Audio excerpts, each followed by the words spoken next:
Jangan lupa like, komen, dan subscribe channel YouTube TVRI Bengkulu, serta nyalakan lonceng notifikasinya.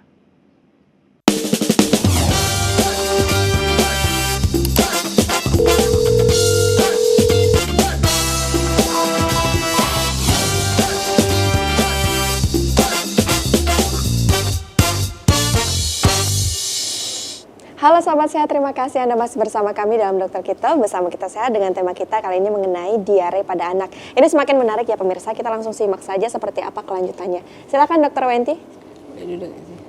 Enggak mau saja.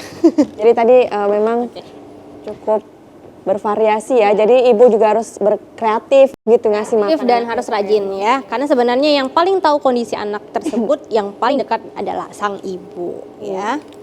Oke, nih pemberian antibiotik selektif. Lagi-lagi, pemberian antibiotik itu tidak bisa sembarangan karena satu, antibiotik itu golongannya banyak sekali, A sampai Z ada semua. Jadi nggak boleh. Biasanya yang paling sering ya, mox gitu kan, sisilin. Nah itu nggak bisa. Kenapa?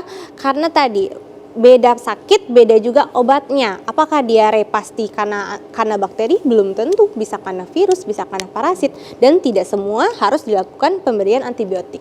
Makanya harus selektif di sini, tidak boleh sembarangan karena dosisnya berbeda. Golongannya juga berbeda ya. Kenapa kalau sembarangan suka-suka lah dok, yang penting anak saya sehat? Takutnya nanti kalau anaknya sakit dan memang harus butuh antibiotik, makan yang antibiotik yang tadi tidak mempan lagi karena dia sudah resisten, karena tidak sesuai dengan dosisnya, tidak sesuai dengan pemakaiannya, maka akan berisiko terjadinya resistensi. Jadi apa yang akan dilakukan, dosisnya akan lebih tinggi lagi, kan kasihan anaknya ya. Oke, kemudian pencegahannya ini ya, mencuci tangan, buang air besar di jamban, membuang tinja bayi yang menggunakan popok dengan benar. Nih, ini paling sering nih, udah anaknya pakai popok, buangnya sembarangan, kan? Jadi itu tidak boleh karena sebagai sarana kuman nantinya ya. Satu, lalat akan berdatangan ya, kemudian polusi juga ya. Jadi kalau anaknya masih memakai popok, kalau bisa popoknya digulung, ditap, kemudian masukkan ke plastik sendiri, baru dibuang.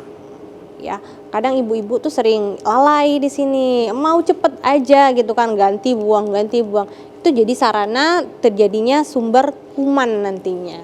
Kemudian menutup makanan tadi udah disinggung Dr. Junia ya, makanan itu tidak boleh di ruangan terbuka, harus ditutup. Khusus untuk makanan anak-anak, sebenarnya untuk dewasa juga boleh sih kalau rajin. Jadi 2-3 jam itu nggak boleh ya di tempat terbuka karena tadi resiko kontaminasi bakterinya tinggi, apalagi anak-anak itu antibodinya, imunnya masih rendah ya, belum sekuat orang dewasa. Makanya kalau bisa yang masih MPASI, kalau sudah 2 jam atau 3 jam nggak dimakan, harus ditutup, disimpan di freezer atau di chiller, baru nanti dihangatkan. Jangan dibiarkan di tempat terbuka, karena tadi resiko terkontaminasi bakteri tinggi, dan itu bisa memicu terjadinya diare nantinya. Kemudian mencuci makanan sebelum diolah, ini penting ya, mencuci makanan, kemudian mencuci tangan dengan sabun ya, nggak boleh cuci tangan, cuci bentar, penting basah, dah selesai gitu, itu nggak boleh. Terus cuci mainan, nah ini juga cuci mainan anak dengan baik dan bersih ya, cucinya pakai sabun, disterilkan kalau bisa ya, kalau nggak ada alat steril dibersihkan aja dengan sabun rutin, seminggu sekali paling enggak ya. Kenapa? Karena apalagi anak-anak yang di bawah 2 tahun itu fase oralnya masih sangat aktif ya, dia masih suka memasukkan barang-barang di sekitarnya, terutama mainan ke dalam mulutnya, yang mana itu bisa menjadi sumber infeksi. Kalau terjadi sumber infeksi, salah satunya adalah diare ya. Oke, memberikan ASI eksklusif selama 6 bulan, diteruskan sampai 2 tahun. Ini udah tadi ya. Memberikan makanan yang bergizi. Oke, ini juga untuk bayi yang menggunakan susu formula harus lebih bijak ya, dilihat.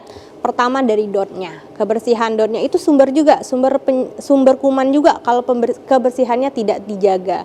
Karena dot itu kan sering dipakai terus ya, kadang udah diminum anaknya dibuangnya gitu aja. Itu harus diperhatikan, jangan sampai menjadi sumber penyakit dari si dotnya tadi. Kemudian susu formulanya juga, kalau anaknya tidak cocok harus diganti. Jadi memang yang paling baik memang ASI. Jadi kalau sudah sampai di susu formula memang harus lebih selektif lagi pemilihannya. Karena resiko untuk terjadinya diare lebih tinggi pada anak yang mengkonsumsi susu formula. Oke, mengapa diare itu berbahaya? Karena menyebabkan kehilangan natrium dan air yang sangat cepat yang menyebabkan dehidrasi tadi ya. Dan kematian terjadi jika kehilangan sampai 10% cairan tubuh. Jadi segitu pentingnya diare itu.